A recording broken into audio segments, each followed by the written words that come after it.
Yo, what is good, YouTube? Krishan checking back in with another video. Let's start today's video off with a recent physique update from our current reigning Mr. Olympia Samson Dauda ahead of the Arnold Classic. And at this point, Samson's updates are just getting ridiculous.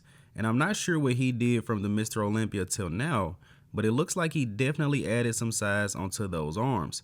Now, just last year, I saw a ton of Samson comparisons to Ronnie Coleman, and I was really like, let's just stop doing this. There is no one close to Ronnie. And not saying that Samson is close to Ronnie now, but when I see the comparisons, I'm not upset at all. Samson is probably the closest guy we've had to Ronnie muscularity-wise, not conditioning-wise. And unfortunately for the competition, Samson is without a doubt still making improvements to his physique. I'm not sure how going into this upcoming Arnold Classic, guys are going to beat a reigning Mr. Olympia and he's improved from the Mr. Olympia. But let me know in the comment section, what do you guys think? Am I hyping Samson too much? Now next up, we have a recent physique update from none other than the former Mr. Olympia Hadi Choopan. And before we dive into this update, I do have to point out that Hadi's left lat looks very odd. If you guys are longtime watchers of the channel, you know I don't accuse any bodybuilders of oil, but all I can say is his lat kind of looks like a bicep. But as we know, Hadi Choopan retired from coaching, and I'm not sure who is going to be the next coach of Hadi Choopan. Hopefully no longer working with Hadi doesn't affect Hadi's visa, but I believe he is still under Evogen, so he should be fine. But I think this is a big year for Hadi, even though he was second place at last year's Olympia. Let me know in the comment section below, what do you guys think? And in the next update of the day, we have a recent update from Carlos Thomas Jr. posted up by his coach Patrick Tour.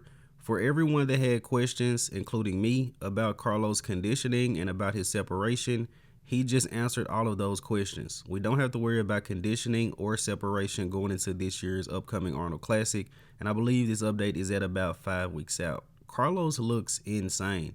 And when it comes to this guy, he's just a guy you have to watch. Yes, the back could be better. Speaking of, he did finally post up a rear lat spread, but Carlos is an absolute freak with a crazy structure. This guy could beat some guys we're not expecting him to beat.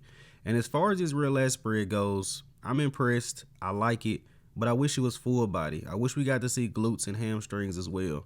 I'm a little suspicious of them just zooming in on the back, but I do like what I see here. Let me know what you guys think.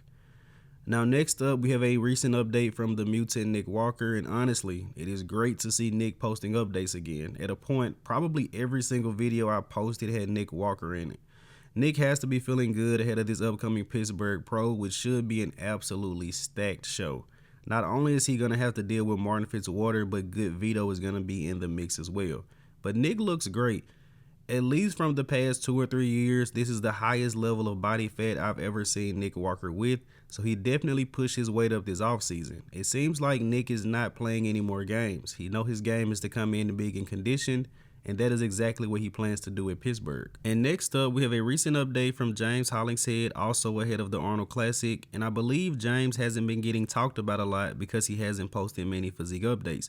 But really looking forward to seeing this guy on stage, and mostly because he's now working with Boss of Outlaw. At least from my point of view, James typically misses his peak at a lot of these shows, comes in a little bit too full. Some cases he comes in a little bit too conditioned. So working with Stefan, I think his peak should be a lot better. And don't forget, this guy was top 5 last year. Now next up, we have a recent physique update from Hunter Labrada, who has been pretty quiet this offseason. As you guys know, big fan of this guy, great poser, think he's underrated, think he's somewhat hated for no reason, but I want to see what Hunter brings this year. It would be great to see this guy actually doing Arnold Classic. Hunter typically does shows later in the year, Tampa Pro, Texas Pro, last year the Italy Pro, so I guess we're probably not going to see him till about August or September, but definitely a guy to watch out for. And also in the same gym, we have updates from Brett Wilkin, and probably some of the best updates I've seen from Brett, who is also working with Boss of Outlaw. Over the years, it just seems like Brett has struggled to add size. He's a guy that came from men's physique to classic to open, but seems like he stagnated adding size a little bit in open. But hopefully now working with Stefan, he can add that size and be a lot more competitive. Let's not forget a couple of years ago, Brett Wilkin was battling Hunter Labrada at the Tampa Pro, and some people preferred him over Hunter. Next up, we have a recent back double bicep update from none other than Regan Grimes, and quite possibly has one of the best back doubles in the sport. Definitely has some of the best hamstring definition. And even in the off season, I can somewhat tell that Regan probably still needs more muscle maturity, but we won't truly know until we see him on stage. He should be competing at the New York Pro, but I've heard there's a possibility that he jumps into Pittsburgh as well. Pittsburgh is going to be absolutely stacked. Now next up, we have a recent physique update from Tonio Burton. Again, Tonio should be competing in the Legion Sports Fest around summertime. In this update specifically, I can definitely tell that size has been added. And something I always mention, remember guys, Tonio was top 8 in the world and not even weighing 220 pounds. I'm pretty sure at this point in the offseason, he's probably around at least 250 or 260. Took a decent amount of time off. Coming from 212 to open, Tonio never really had a true off season. I think this was his first break. So this year, we should see some big improvements.